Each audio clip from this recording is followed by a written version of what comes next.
Mesdames et messieurs, bonsoir et bienvenue dans ce journal. Dans le rapport final de l'évaluation des partis politiques,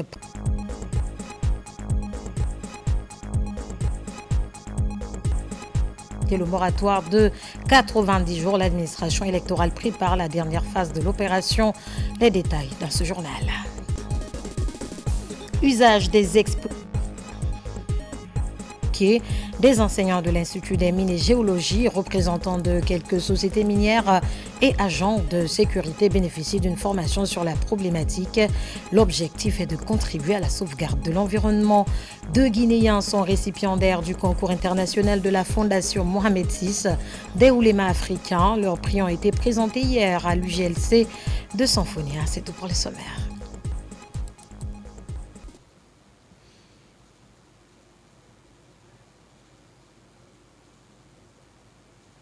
Encore une fois, bonsoir et bienvenue à tous. Le président du Conseil national de la transition sur le chantier du futur siège du Parlement guinéen, au centre directionnel de Koloma, commune de Ratoma, accompagné du ministre du Plan et de la Coopération internationale et du gouverneur de la Banque centrale de la République de Guinée. Il était question pour Dr Dansak Kourouma de s'enquérir de l'état d'avancement des travaux.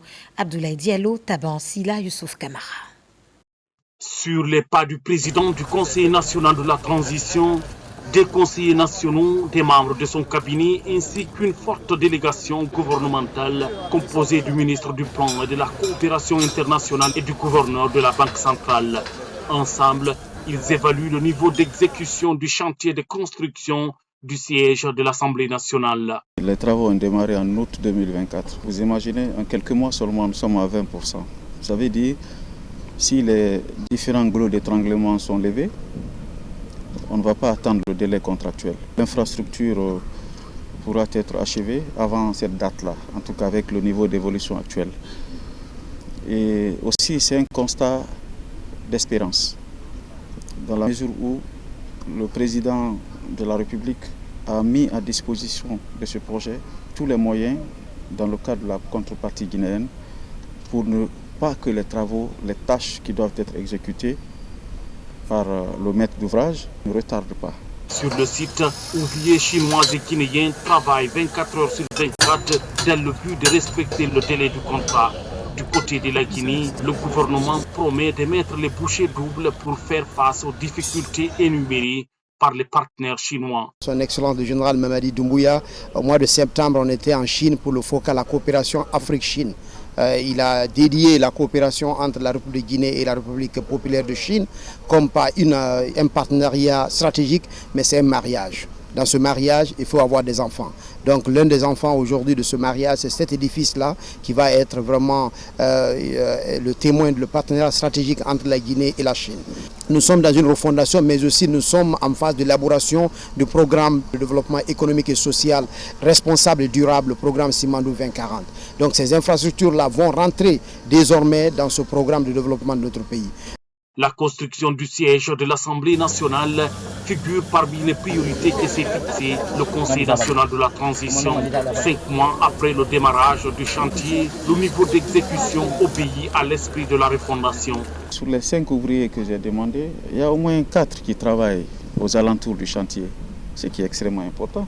Koloba, Simbaya, Petit Simbaya, ça veut dire quoi? Ce projet-là, tel que nous l'avons promis aux riverains, ils ont eu du travail. Le siège de l'Assemblée nationale, c'est le facteur déclencheur de tous les autres projets sur Koloma. Je peux vous le garantir. Parce que nous avons adopté une approche de dialogue avec les riverains. J'ose vous dire aujourd'hui que Koloma sera l'un des sites les plus enviés de la Guinée, sous le leadership du président de la République. Préalablement à cette visite guidée, qui n'est pas une première pour Dr Dansak Kourouma, la délégation a d'abord suivi avec intérêt une projection vidéo mettant en lumière les caractéristiques de l'édifice et l'évolution totale du chantier. Et disons que dans le rapport final de l'évaluation des partis politiques présenté au mois de juillet 2024, 37 partis sont restés non évalués. Le ministère de l'Administration du Territoire et de la Décentralisation, à travers la Direction nationale des affaires politiques et de l'administration électorale, prépare la dernière phase de l'opération afin de présenter le rapport définitif prévu le 31 janvier 2025. Autre précision avec Amadou Touré. Dans le cadre de la poursuite de l'assainissement du fichier des partis politiques, le ministère de l'Administration du Territoire et de la Décentralisation lance la dernière phase de l'opération. 21 partis politiques sont concernés sur les 37 annoncés dans le rapport final présenté au mois de juillet dernier. Ces agents, en général les directeurs communaux en formation, en présentiel et les directeurs préfectoraux en visioconférence, reçoivent les dernières instructions avant leur déploiement sur le terrain. Pour ce qui est de Conakry, ce sont les sièges qui vont être visités dans les différentes communes par les directeurs communaux. À l'intérieur du pays, ce sont les directeurs préfectoraux qui auront la charge non seulement d'identifier les 21 partis politiques déjà qui ont pu récupérer les fiches de collecte chez nous. Ensuite, les partis politiques sont en observation. Et nous faisons ça pourquoi? Parce que beaucoup d'entre eux sont revenus vers nous pour dire qu'ils sont présents presque sur toute l'étendue du territoire. Pour être dans le délai moratoire de 90 jours fixé au 31 de ce mois, la Direction nationale des affaires politiques et de l'administration électorale fait le point. 16 ne sont toujours pas retrouvés. Ils ne sont pas venus retirer les outils. Donc, on a donné de la chance à tout le monde, mais les 21 feront l'objet d'évaluation et les résultats seront présentés avant le délai moratoire qui est le 31 janvier 2025. Donc, à la suite de ça aussi, je peux vous dire que les partis s'attellent. Aujourd'hui, on est à 40 partis politiques sur les 67 partis qui avaient des documents à compléter, qui ont complètement fini de compléter ces dossiers. Donc, il reste 27 partis qui n'ont pas encore fourni, mais vous voyez déjà la commission est là et il y a même des partis qui sont là ce matin. Donc les statistiques vont évoluer et sur les 54 partis suspendus, on a aujourd'hui 20 partis qui ont aussi complété les dossiers. Donc ça veut dire qu'il y a toujours 34 qui n'ont pas encore, mais les gens viennent et ils ont le temps jusqu'au 31 janvier 2025 pour le faire. Ces directeurs communaux et préfectoraux auront 7 jours suite à cette formation pour paraffer ce travail qui consiste à identifier les sièges et collecter les coordonnées GPS des partis concernés, recueillir des informations sur le fonctionnement lié à la comptabilité et la structure des partis en évaluation. À présent, ce communiqué du ministère de l'Administration du Territoire et de la Décentralisation. Communiqué, le ministre de l'Administration du Territoire et de la Décentralisation constate avec regret la prolifération des mouvements politiques sans autorisation administrative préalable. Cet état de fait est contraire aux dispositions de la loi organique L91-2 CTRN du 23 décembre 1991 portant charte des partis politiques.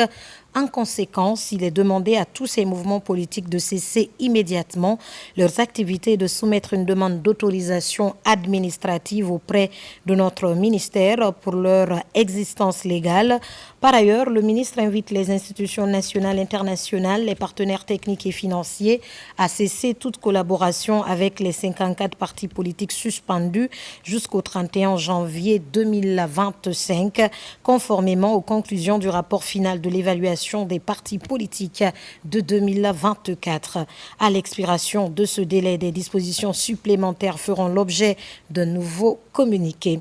En ce qui concerne les partis politiques en litige interne, ils sont priés de se conformer aux décisions de justice ou de faire preuve de retenue avant le dénouement de leur situation pendante devant les juridictions compétentes. Le ministre de l'Administration du Territoire et de la Décentralisation tient à rassurer les les acteurs politiques en situation régulière que les activités politiques sont autorisées conformément aux dispositions légales et réglementaires en la matière et dans le cadre de l'orientation du président de la République, chef de l'État, lors de son adresse à la nation du 31 décembre 2024. Fait à Conakry le 9 janvier 2025, le ministre général, deuxième section, Elhadji Ibrahima Khalil Kandé. Bientôt, les sièges des nouvelles communes de Conakry.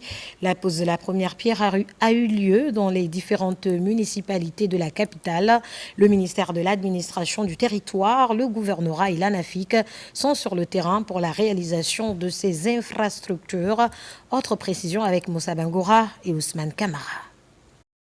Les actions de développement se multiplient dans la capitale Conakry.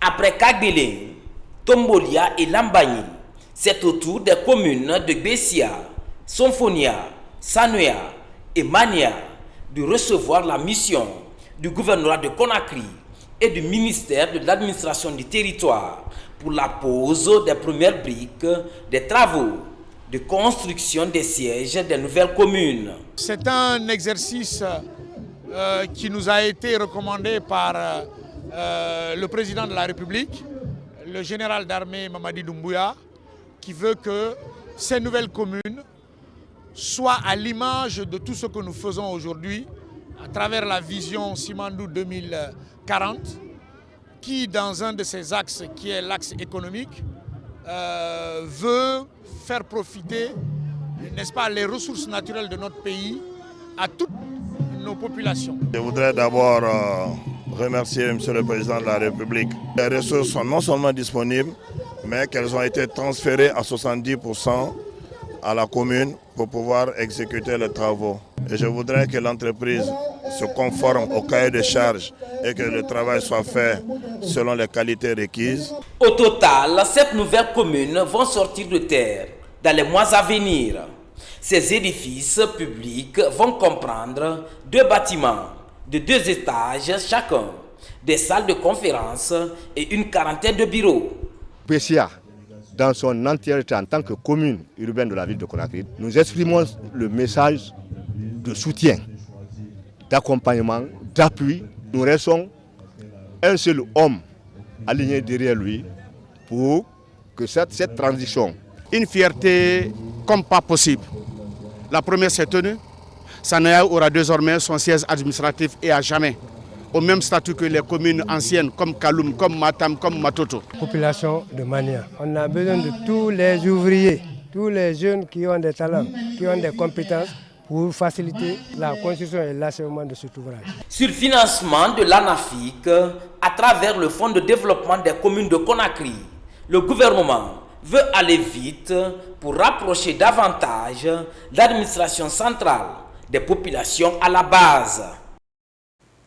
Responsabilité sociétale des entreprises, environnement social, gouvernance et durabilité. La question est en débat à Conakry, précisément au sein de la Confédération générale des entreprises de Guinée. L'idée est d'accompagner ces acteurs à être des modèles sur le continent africain. Plus de détails avec Falilou Diallo. L'amélioration du climat des affaires en Guinée passe également par la responsabilité sociétale des entreprises, l'environnement social, la gouvernance et la durabilité. C'est ainsi que la Confédération générale des entreprises de Guinée mobilise à Conakry les membres de son conseil d'administration autour de ces différentes thématiques. En effet, face aux exigences internationales croissantes, notamment dans le cadre de projets d'envergure tels que Simandou 2040, il devient aujourd'hui plus qu'impératif pour nos entreprises guinéennes de s'adapter et de s'inscrire dans une démarche répondant aux normes et standards élevés en matière de durabilité, de gouvernance et d'impact. Nous sommes aujourd'hui non seulement pour partager notre expertise sur les enjeux de durabilité et de responsabilité sociétale des entreprises, mais aussi établir une relation solide avec le patronat guinéen. Des experts et spécialistes en la matière sont invités à débattre du sujet. En plus des travaux en plénière, les différents enjeux liés aux relations en milieu du travail seront également abordés. Les objectifs, c'est de mettre à niveau les entreprises et de contribuer à défendre l'intérêt de ces entreprises. Le projet Simandou 2040 est un projet très ambitieux, mais qui ne doit pas être une occasion perdue pour les Guinéens. Et donc nous avons le devoir d'accompagner toutes les entreprises. RFC constitue un élément de ce qu'on est en train aujourd'hui de mettre à la disposition du développement du tissu entrepreneurial de notre pays, qui est le contenu local. Donc je pense bien que ça sera un autre élément qui sera intégré dans le processus de veille de l'autorité de contenu local qu'on aura très vivement aux opérations pour le bonheur de notre pays. Des pratiques responsables et durables seront mises en œuvre pour faire des entreprises guinéennes des modèles de durabilité sur le continent. Deuxième grand titre de cette édition à Bokeh, formation en faveur des enseignants de l'Institut des mines et géologie, des représentants de quelques sociétés minières et agents de sécurité sur l'usage des explosifs sur les sites miniers. L'idée est de contribuer à la sauvegarde de l'environnement, aussi éviter les accidents du travail. Younoussa Tawel Kamara. Ici, à l'Institut des mines et géologie de Bokeh, des professionnels des mines et certains éléments des forces de défense et de sécurité se retrouvent pour suivre des cours théoriques et pratiques sur la bonne utilisation des explosifs dans les mines et carrières. Durant 5 jours, ces participants ont renforcé davantage leur capacité sur le processus d'utilisation des appareils explosifs, mais aussi le bon comportement à adopter sur le terrain pour éviter des accidents du travail. Les explosifs, ce sont des produits sensibles. Pour leur gestion, leur utilisation, cela requiert le minimum de formation, le minimum de compétences. À l'intention de tous ceux qui interviennent dans le domaine d'utilisation ou même de la gestion des explosifs, afin d'harmoniser ne serait-ce que les compétences, juste pour permettre à tout le monde à peu près d'avoir le même niveau d'information, pour pouvoir participer activement à la gestion des explosifs. Les personnes autorisées à l'utilisation des explosifs, la prudence sur le terrain, la protection de l'environnement et les enjeux de la mauvaise utilisation des explosifs, tout est passé au peigne fin au cours de cette formation initiée par la direction de l'Institut des mines et géologie de Bokeh. Tous ceux qui participent à cette formation doivent contribuer à réduire les effets pervers de l'explosif sur l'environnement, sur les personnes et sur les matériels. Tout lieu de stockage d'un produit explosif, d'abord, obéit aux conditions internes et externes. Interne, est-ce que le produit est stocké dans un milieu frais, humide, pas en contact avec le sol, pas trop chaud, pas trop frais? Ça, ce sont les conditions internes. Les conditions externes, ce sont des conditions sécuritaires. Le lieu d'implantation, il est dans quelle altitude? Au terme de la formation, les participants ont reçu des satisfecits avant de promettre de démultiplier les enseignements reçus dans leurs services respectifs. Quatrième comité de pilotage du projet de développement rural intégré Gawal Koundara Mali. Ce projet de promotion rurale s'inscrit dans le cadre des travaux de désenclavement et d'aménagement des périmètres agricoles. Une enveloppe financière de 22 millions d'euros a été dégagée à cet effet. Plus de détails avec Fodé Camara. Au nom du principe d'équité entre les grandes zones de production, les préfectures de Gawal, Koundara et Mali bénéficient de l'accompagnement du projet de développement rural intégré, un projet pour lequel l'année 2025 est une année décisive. Une quatrième session veut dire que le projet tend pratiquement à sa fin. C'est un projet qui a connu beaucoup de difficultés, mais à date, parce qu'avec l'engagement de l'équipe et l'accompagnement de monsieur le ministre de Sali ici, monsieur Félix Lama, et nous sommes parvenus pratiquement à mettre le projet sur les rails. Et c'est pourquoi on a amélioré le taux de décaissement à date, qui était de 16% et passé pratiquement à 40%. Le temps presse, cette quatrième session du comité de pilotage du projet de développement rural intégré a permis de dresser le bilan des activités réalisées au cours de l'année 2024, conformément aux recommandations du dernier comité de pilotage. Il s'agit entre autres de faire un état des lieux, d'évaluer un peu l'état de mise en œuvre de ces recommandations et ensuite se projeter sur les activités qui vont être inscrites dans le PTBA de 2025. Sur 25 activités inscrites dans le PTBA de 2024, Ils ont pu réaliser 23 et ce qui est, à notre avis, significativement bon. Le projet PEDRI GKM se fixe pour priorité la réduction de la pauvreté et de l'insécurité alimentaire au niveau des ménages ruraux de Gawal, Koundara et Mali, un financement du gouvernement et de la Banque islamique de développement. En dehors du projet qui nous réunit aujourd'hui, notre portefeuille vient de franchir le seuil du milliard de dollars. Le portefeuille actif de notre institution comprend à date 17 projets totalisant environ 1200 millions de dollars américains. Le présent projet, cofinancé par la Banque islamique de développement et le gouvernement guinéen, à hauteur de 22 950 000 €, a pour objectif de réduire la pauvreté dans les ménages ruraux par l'intensification de la production agricole, la construction des infrastructures socio-économiques et de pistes rurales. La mise en œuvre de ce projet va permettre d'améliorer l'accès au marché pour les agriculteurs afin de conforter la résilience des communautés évoluant dans ces zones à fort potentiel, des zones confrontées aux effets des changements climatiques. Au ministère de l'Enseignement supérieur, les efforts des cadres sont reconnus. L'université Gamal Abdel Nasser vient de saluer l'engagement des enseignants-chercheurs. Les diplômes de master ou de doctorat restent nécessaires pour accéder au grade académique. Mounir Bari nous en dit plus. Ces enseignants-chercheurs incarnent désormais l'excellence scientifique et académique dans l'acquisition du savoir ou encore la production des connaissances.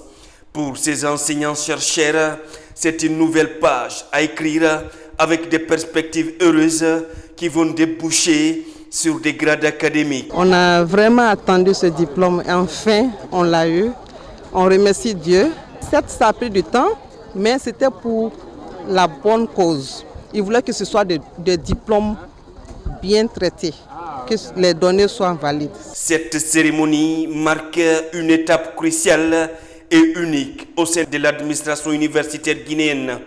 La mission de l'université est dans l'enseignement, la recherche scientifique ou encore le service à la communauté. Le département, à travers les recteurs et directeurs généraux des institutions, entend insuffler une nouvelle dynamique.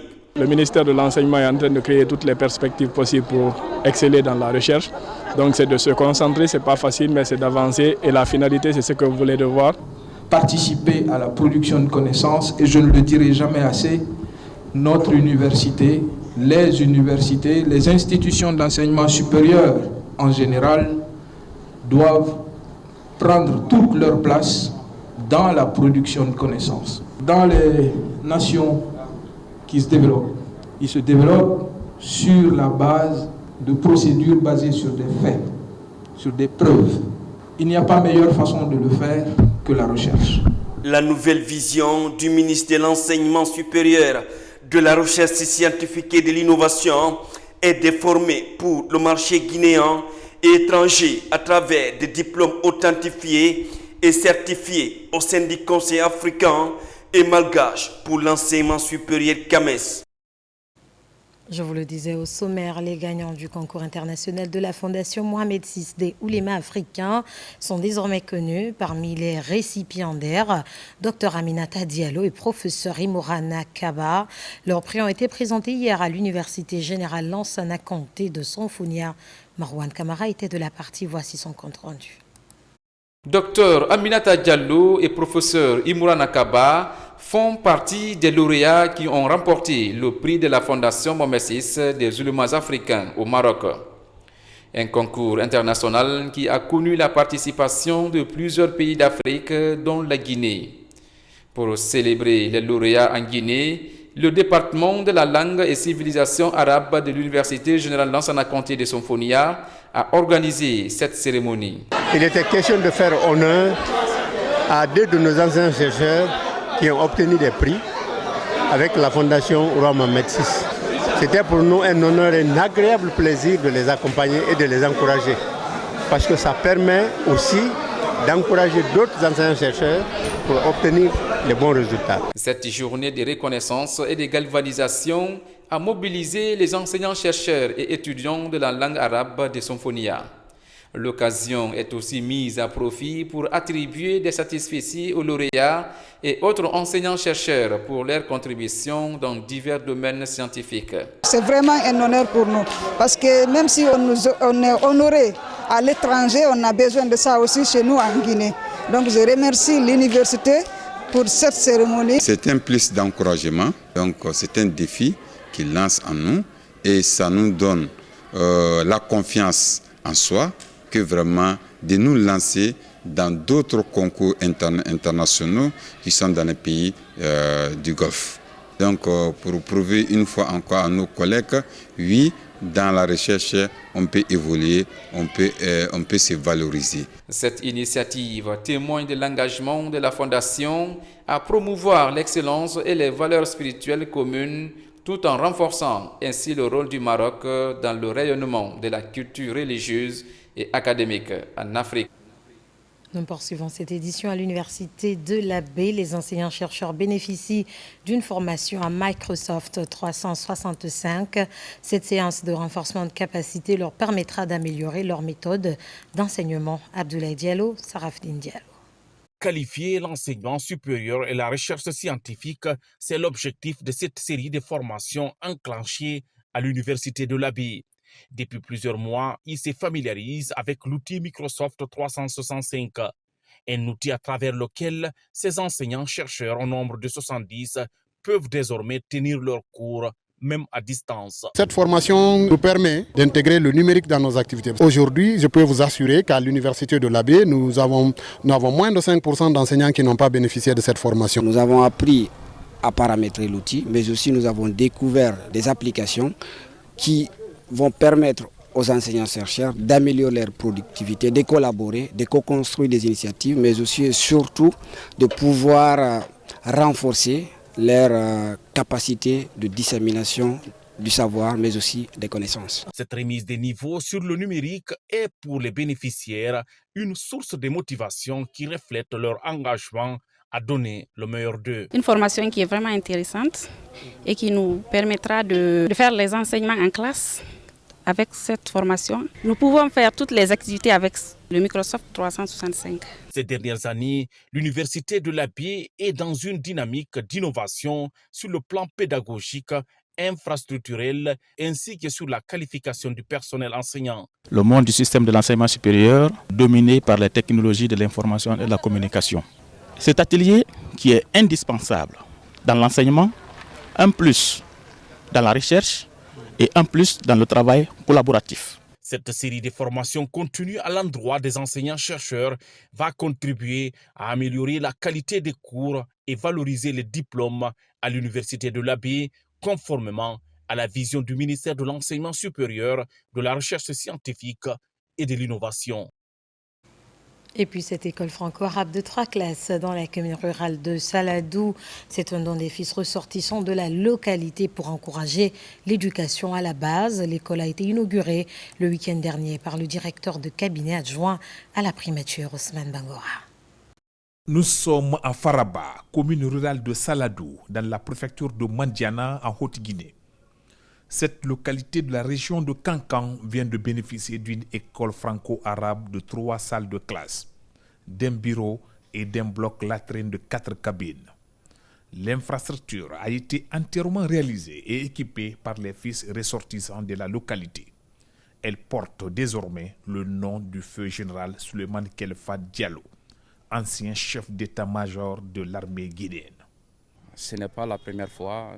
Nous avons eu la chance de construire des mosquées, de faire des fourrages, de fournir également des kits scolaires aux élèves et de la capitale, de Mamou, de la Haute-Guinée. Mais nous pensons qu'en tant que commune de l'État, toutes les fois que nous avons l'opportunité, on peut, n'est-ce pas, faire retour à nos sources et puis faire tant bien que mal une assistance. Et c'est ce que j'ai essayé de faire. La réalisation de cette école franco-arabe à Faraba est vivement saluée par les bénéficiaires. Depuis 30 ans, nos enfants étudiaient dans une seule classe en hangar, qui aujourd'hui est devenue un souvenir. Nous nous engageons à inscrire massivement les élèves et à assurer leur suivi. Nous remercions le frère Lansinem. Il pouvait passer, beaucoup de personnes ont passé, qui ont plus de moyens que lui, qui ont vu l'école là sous le hangar, qui ne se sont pas intéressés. Mais lui, en tant que digne fils de la Guinée d'abord, digne fils de la région administrative de Kankan, digne fils de Mandiana et digne fils de Faraba. Votre don est d'une importance capitale pour nous, car il nous permet de soutenir les initiatives éducatives et de promouvoir l'apprentissage dans un environnement stimulant et propice. Désormais, la déperdition scolaire, la déscolarisation ou encore le taux élevé des enfants à l'âge d'aller à l'école seront un lointain souvenir à Faraba, dans Saladou, où les habitants pratiquent essentiellement l'agriculture et l'élevage. Au ministère de l'Agriculture et de l'Élevage, la lutte contre les maladies endémiques est au cœur des préoccupations soutenues par la Banque mondiale. La FAO et l'USAID, la 4e cohorte d'agents vétérinaires du pays, vient d'être formée à l'Institut supérieur des sciences et de médecine vétérinaire de Dalaba. En seul objectif, riposter contre ces maladies qui ont des conséquences néfastes sur la santé des populations et même des cheptels. Mamadou Patebalde. Pour cette 4e cohorte, le ministère de l'Agriculture et de l'Élevage a bénéficié du soutien financier de la Banque mondiale à travers le projet Covid-19 structuré. Nous sommes rassurés que ce que vous avez appris sera vraiment exploité pour le bonheur de la population guinéenne. Et aux membres du jury, nous voulons vous rassurer que nous sommes une institution d'enseignement et que toutes vos recommandations sont tombées dans de bonnes oreilles. Piloté par la Direction nationale des services vétérinaires en partenariat avec la FAO, l'objectif était de renforcer les capacités des agents vétérinaires et de l'environnement en épidémiologie de terrain niveau de base ISAVET en vue de surveiller et de riposter contre les maladies animales, y compris les zoonoses. Voilà aujourd'hui en passe d'être certifié ISAVET niveau de base. À l'instar de vos collègues qui vous ont précédés, j'aimerais vous exhorter à vous démarquer sur le terrain par la qualité de votre travail. Cette 4e cohorte des vétérinaires de terrain porte le nom de Félix Lama, ministre de l'Agriculture et de l'Élevage, pour sa contribution de qualité en faveur du monde rural. Nous sortons suffisamment outillés de ce programme pour savoir réaliser convenablement les missions qui nous ont été assignées. Cela est d'autant plus un impératif national quand on sait que le pays est confronté fréquemment à des épidémies, tant en santé animale, santé humaine et environnementale. En dotant les professionnels vétérinaires des compétences nécessaires pour identifier, surveiller et riposter efficacement aux maladies émergentes et réémergentes, ce programme constitue une véritable avancée dans notre lutte commune contre les crises sanitaires.